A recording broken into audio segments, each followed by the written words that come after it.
Class 10th के जितने भी मेरे प्यारे विद्यार्थी 2023 बोर्ड एग्जाम देने वाले हैं, आज का यह वीडियो आप सभी के लिए मोस्ट इंपॉर्टेंट होगा, क्योंकि इस वीडियो में मैं आप सभी के लिए लेकर के आ चुका हूं 2023 बोर्ड परीक्षा के लिए कक्षा 10 विषय हिंदी का मॉडल पेपर। और यह मॉडल पेपर यदि आप तैयार कर लेते हो, इसके सभी प्रश्नों को तैयार कर लेते हो, तो मैं वादा करता हूं कि आपकी बोर्ड परीक्षा में 50 प्लस अंक यहां से कंप्लीट हो जाएंगे। जी हां, 50 प्लस अंक इसी मॉडल पेपर से कंप्लीट हो जाएंगे, क्योंकि इस मॉडल पेपर में पूछे गए जितने भी प्रश्न हैं आपकी बोर्ड परीक्षा 2023 के लिए वेरी इंपॉर्टेंट हैं। तो आप इस वीडियो को जरूर शेयर कर देना, वीडियो को बिल्कुल भी स्किप मत कीजिएगा। सभी प्रश्नों को मैं सॉल्व भी कराऊंगा, आपको इस वीडियो को शेयर कर देना है। तो चलिए स्टार्ट करते हैं। जैसा कि यहां पर आप सभी जानते हो, मैंने कई मॉडल पेपर में भी आपको बताया है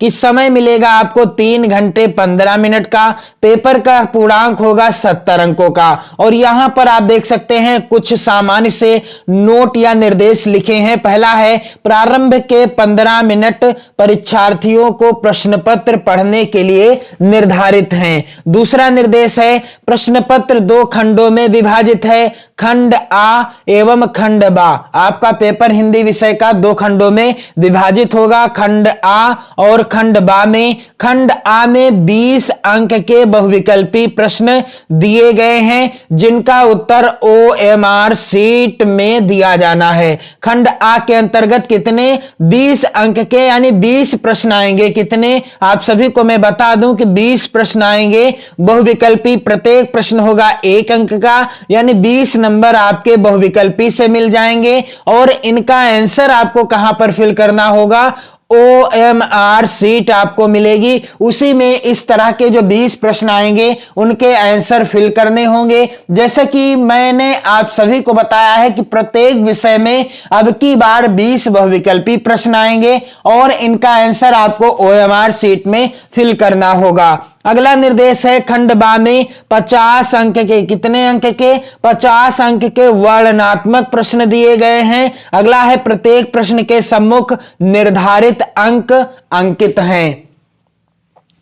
तो यहां पर मेरे प्यारे विद्यार्थियों, खंड आ जिसमें बहुविकल्पी प्रश्न पूछे जाएंगे, 20 प्रश्न होंगे, प्रत्येक प्रश्न 1 अंक का होगा और आपको यहां से मिलेंगे कुल 20 नंबर। तो यहां पर जो प्रश्न हैं, इन प्रश्नों को आप जरूर तैयार कर लेना। सबसे महत्वपूर्ण प्रश्न है मेरे प्यारे विद्यार्थियों, पहला प्रश्न है यहां पर, हिंदी का प्रथम उपन्यास कौन सा है। पहला है विकल्प परीक्षा गुरु, दूसरा है गोदान, तीसरा है कंकाल, चौथा है इनमें से कोई नहीं। तो हिंदी का प्रथम उपन्यास कौन सा है, परीक्षा गुरु है, और जिसके लेखक कौन हैं, श्री निवास दास जी हैं। गोदान भी उपन्यास विधा पर आधारित रचना है और यह रचना किसकी है, मुंशी प्रेमचंद जी की है। आप सभी ध्यान दीजिएगा, मुंशी प्रेमचंद जी की रचना है। कंकाल जय शंकर प्रसाद जी की रचना है, जय शंकर प्रसाद जी की रचना है। तो मैं आप सभी को इन प्रश्नों को सॉल्व कराऊंगा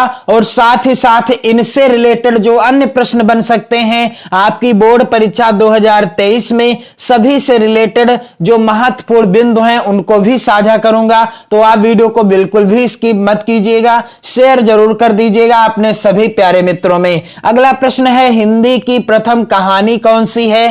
पहला है विकल्प कफन, दूसरा है ममता, तीसरा है इंदुमती और चौथा है इनमें से कोई नहीं। तो जैसा कि आप सभी जानते हो कि कफन किसकी कहानी है, कफन जो है हिंदी की प्रथम कहानी नहीं मानी जाती है। और यह कहानी किसकी है, मुंशी प्रेमचंद जी की है। ममता कहानी किसकी है, जय शंकर प्रसाद जी की है। जैसा कि आपकी हिंदी गद्य खंड में दूसरा ही पाठ है ममता कहानी से रिलेटेड। और अगला जो है यहां पर विकल्प है इंदुमती, तो यह है हिंदी की प्रथम कहानी और इसके लेखक हैं किशोरी लाल गोस्वामी। इंदुमती हिंदी की प्रथम कहानी है और इसके लेखक कौन हैं, किशोरी लाल गोस्वामी जी, किशोरी लाल गोस्वामी जी। तो वेरी इंपॉर्टेंट प्रश्न है मेरे प्यारे विद्यार्थियों।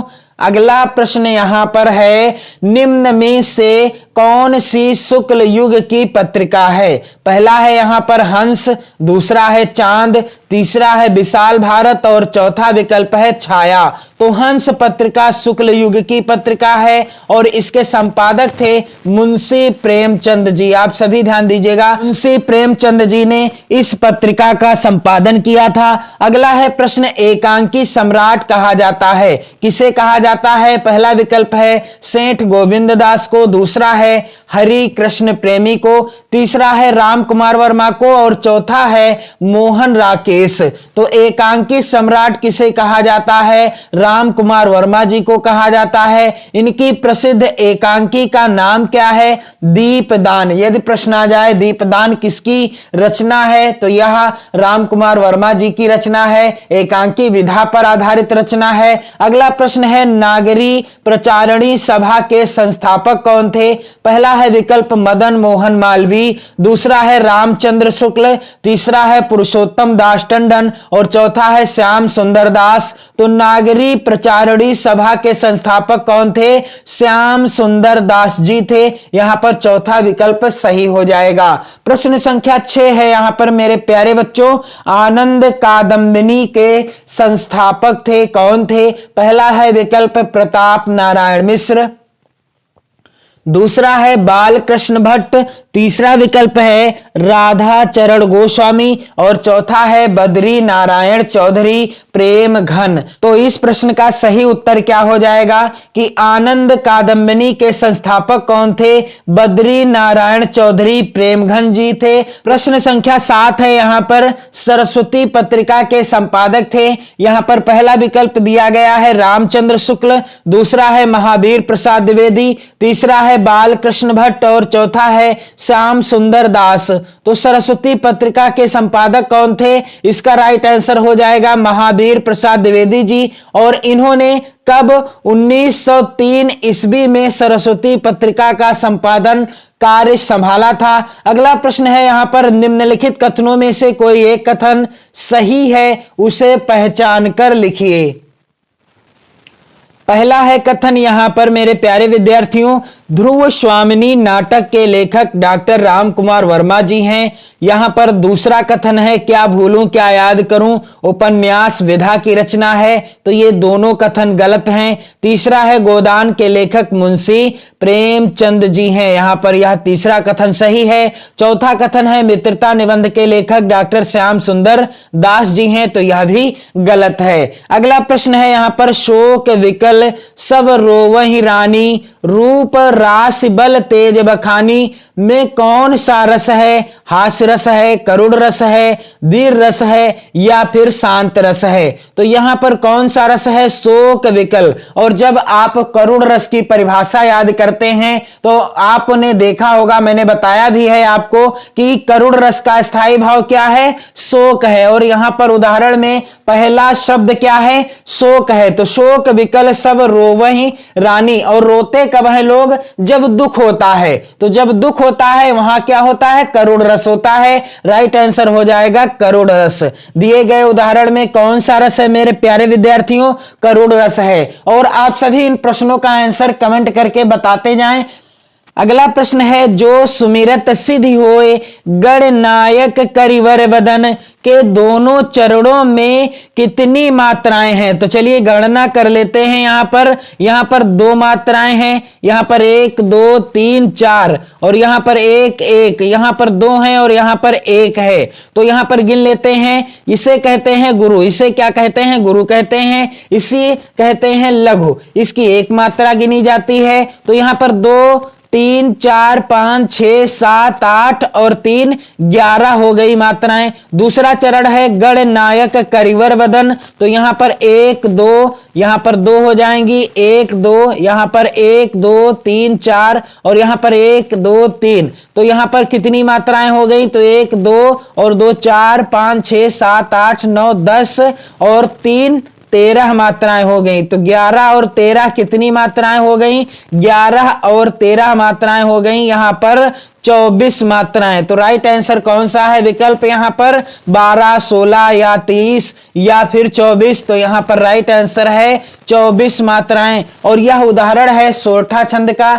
सोरठा छंद की परिभाषा और उदाहरण से रिलेटेड वीडियो आप देख पाएंगे, चैनल की प्लेलिस्ट में मौजूद है। अभी मैंने कल या परसों ही आपको बताया भी है। अगला प्रश्न है, चरण कमल बंदो हरिराई में किस अलंकार की अभिव्यक्ति हुई है? वेरी इंपॉर्टेंट है यह प्रश्न। और यहां पर पहला विकल्प है उपमा अलंकार, दूसरा है रूपक अलंकार, तीसरा है यहां पर विकल्प उत्प्रेक्षा अलंकार और चौथा है श्लेष अलंकार। तो चरण कमल बंदो हरिराई में किस अलंकार की अभिव्यक्ति हुई है? यहां पर राइट आंसर हो जाएगा रूपक अलंकार। अगला प्रश्न है यहां पर त्रिफला का समास विग्रह क्या है? यहां पर पहला विकल्प दिया गया है 3 फलों का समूह, दूसरा है 2 फलों का समूह, तीसरा है अमृत फल का समूह, चौथा है इनमें से कोई नहीं। तो त्रिफला का समास विग्रह क्या होगा? 3 फलों का समूह या समाहार। पहला ही विकल्प सही है। अगला प्रश्न है कपड़ा का तत्सम होगा। तो कपड़ा शब्द का तत्सम क्या होगा? पहला विकल्प है यहां पर मेरे प्यारे विद्यार्थियों वस्त्र, दूसरा है करपट, तीसरा है दुकूल और चौथा है पहनावा। तो कपड़ा का तत्सम क्या होगा? वस्त्र हो जाएगा। यहां पर आप ध्यान दीजिएगा, पहला ही विकल्प क्या है? सही है। और अगला है यहां पर प्रश्न, अग्नि का पर्यायवाची क्या होगा? अनल, पावक, आग या फिर उक्त सभी। तो अग्नि के पर्यायवाची कौन कौन से हैं? अनल भी है, पावक भी है, आग भी है। यानी यहां पर राइट आंसर क्या हो जाएगा? उपरोक्त सभी यानी उक्त सभी। प्रश्न संख्या 15 वेरी इंपॉर्टेंट है। प्रश्न कह रहा है जलज, पंकज, सरोज आदि कहलाते हैं, क्या कहलाते हैं? विलोम कहलाते हैं, पर्यायवाची कहलाते हैं या तत्सम या फिर तद्भव। तो जलज, पंकज और सरोज ये किसके पर्यायवाची हैं? ये कमल के पर्यायवाची हैं। यहां पर राइट आंसर क्या हो जाएगा? ये सभी क्या कहलाते हैं? पर्यायवाची शब्द कहलाते हैं। प्रश्न अगला है मध्वर्य में कौन सी संधि है? यड़ संधि है, गुण संधि है, वृद्धि संधि है या फिर दीर्घ संधि है? तो मध्वर्य में कौन सी संधि है? राइट आंसर हो जाएगा यड़ संधि। कौन सी संधि है मध्वर्य में? यण संधि है। अगला प्रश्न है तथैव में संधि विग्रह क्या होगा? तथा प्लस एव होगा, तथा प्लस एवं होगा, तथे प्लस वा होगा या तथ प्लस एव होगा। तो तथा प्लस एवं यहां पर आप जो लिखा है देख पा रहे हैं यह सही है। और यहां पर आप ध्यान दीजिएगा दोनों ही विकल्प एक समान हैं। दोनों ही विकल्प यहां पर क्या हैं? मिसप्रिंट हो गए हैं, इसलिए यहां पर आप ध्यान दीजिएगा ये दोनों ही सही हैं। अगला प्रश्न संख्या 18 कह रहा है कि फलेषु किस विभक्ति वचन का रूप है? पहला विकल्प है पंचमी विभक्ति एक वचन, दूसरा है मेरे प्यारे विद्यार्थियों सप्तमी विभक्ति बहुवचन और जैसा कि यह सही भी है सप्तमी विभक्ति बहुवचन का रूप है। कौन सा? फलेषु। अगला प्रश्न है 19 नंबर का, प्रश्न संख्या 19 है पठतु किस लकार का रूप है? लोट लकार का या लट लकार का? तो इसमें राइट आंसर क्या है कि पठत जो है लोट लकार का रूप है। प्रश्न संख्या 20 है यहां पर द्रच्छति किस लकार पुरुष व वचन का रूप है? पहला विकल्प है लिट लकार प्रथम पुरुष एक वचन, यहां पर ये मिसप्रिंट हो गया है। और दूसरा विकल्प है लट लकार प्रथम पुरुष एक वचन, तीसरा विकल्प है लोट लकार उत्तम पुरुष एक वचन, चौथा है विकल्प इनमें से कोई नहीं। तो राइट आंसर क्या हो जाएगा? लिट लकार प्रथम पुरुष एक वचन। इसके बाद खंड बा के अंतर्गत वर्णनात्मक प्रश्न आएंगे और ये होंगे 50 नंबर के, यानी यहां से 50 नंबर के प्रश्न पूछे जाएंगे जिनका आपको आंसर लिखना होगा अपनी बोर्ड परीक्षा की कॉपी पर। तो यहां पर आप सभी ध्यान दीजिएगा, सबसे महत्वपूर्ण गद्यांशों को मैंने इस वीडियो में सम्मिलित किया है। पहला गद्यांश क्या है कि जब एक बार मनुष्य अपना पैर कीचड़ में डाल देता है, तब फिर यह नहीं देखता कि वह कहां और कैसी जगह पैर रखता है। धीरे धीरे उन बुरी बातों में अभ्यस्त होते होते तुम्हारी घृणा कम हो जाएगी। पीछे तुम्हें उनसे चिढ़ ना मालूम होगी, क्योंकि तुम यह सोचने लगोगे कि चिढ़ने की बात ही क्या है। तुम्हारा विवेक कुंठित हो जाएगा और तुम्हें भले बुरे की पहचान न रह जाएगी। अंत में होते होते तुम भी बुराई के भक्त बन जाओगे। अतः हृदय को उज्जवल और निष्कलंक रखने का सबसे अच्छा उपाय यही है कि बुरी संगत की छूत से बचो। पहला है प्रश्न, उपर्युक्त गद्यांश का संदर्भ लिखिए। तो यह किस पाठ से लिया गया है? गद्यांश मित्रता नामक पाठ से लिया गया है और जिसके लेखक हैं आचार्य रामचंद्र शुक्ल जी। आचार्य रामचंद्र शुक्ल जी। दूसरा जो है यहां पर प्रश्न कह रहा है रेखांकित अंश की व्याख्या कीजिए। तो जो रेखांकित अंश होगा गद्यांश में उसी को आपको व्याख्या के रूप में लिखना है। और अगला है यहां पर प्रश्न, मनुष्य में भले बुरे की पहचान करने की शक्ति कब आती है? तो जब आप गद्यांश को पढ़ेंगे तो इस तरीके के प्रश्न का आंसर आसानी से दे पाएंगे। इसके बाद यहां पर आप ध्यान दीजिएगा, जो अथवा में गद्यांश पूछा गया है यह भी काफी ज्यादा महत्वपूर्ण है। आज विज्ञान मनुष्य के हाथों में अद्भुत और अतुल शक्ति दे रहा है। उसका उपयोग एक व्यक्ति और समूह के उत्कर्ष और दूसरे व्यक्ति और समूह के गिराने में होता ही रहेगा। तो यह जो गद्यांश है यह किस पाठ से है? तो मैं आपको बताना चाहूंगा कि यह जो गद्यांश है भारतीय संस्कृति नामक पाठ से लिया गया है। किस पाठ से? भारतीय संस्कृति के पाठ से लिया गया है। भारतीय संस्कृति नामक पाठ से है और जिसके लेखक हैं डॉक्टर राजेंद्र प्रसाद जी। कौन हैं? डॉक्टर राजेंद्र प्रसाद जी इस पाठ के लेखक हैं। और अगला प्रश्न संख्या दूसरा है, निम्नलिखित पद्यांशों में से किसी एक के नीचे दिए गए प्रश्नों के उत्तर दीजिए। तो यह जो पद्यांश है वेरी इंपॉर्टेंट है। निर्गुण कौन देश को वासी, मधुकर कही समुझाई सौह दे, बूझत साँच नहासी, को है जनक कौन है जननी, कौन नारी को दासी, कैसो बरन वेश है कैसो, कहीं रस मैं अभिलाषी, पाओगे पुण्य कियो आपनो, जो ये कहोगे गासी, सुनत मौन होए रहो बावरो, सूर सबय मत नासी। तो उपयुक्त पद्यांश का संदर्भ लिखिए। तो यह पद्यांश किस पाठ से है? पद शीर्षक पाठ से है, जिसके रचयिता हैं सूरदास जी। जिसके रचयिता कौन हैं? सूरदास जी हैं। अगला है रेखांकित अंश की व्याख्या कीजिए। तो जो रेखांकित अंश होगा पद्यांश में उसी की आपको व्याख्या करनी होगी, और यदि नहीं होगा रेखांकित अंश तो पूरे पद्यांश की आपको व्याख्या करनी होगी। इसके बाद अथवा वाला जो यहां पर पद्यांश है यह भी सबसे ज्यादा महत्वपूर्ण है। चींटी को देखा वह सरल बिरल काली रेखा, तमके तागे सी जो हिलडुल, चलती लघु पद पर मिलजुल, वह है पिपीलिका पाती, देखो ना किस भांति, काम करती वह संतत, कनकन करके चुनती अविरत। तो यह जो पद्यांश है यह भी सबसे ज्यादा महत्वपूर्ण है। और यह किस पाठ से लिया गया है? तो यह लिया गया है चींटी शीर्षक पाठ से। किस पाठ से? चींटी शीर्षक पाठ से लिया गया है, जिसके रचयिता हैं सुमित्रा नंदन पंत जी। कौन? सुमित्रा नंदन पंत जी हैं। आप सभी ध्यान दीजिएगा।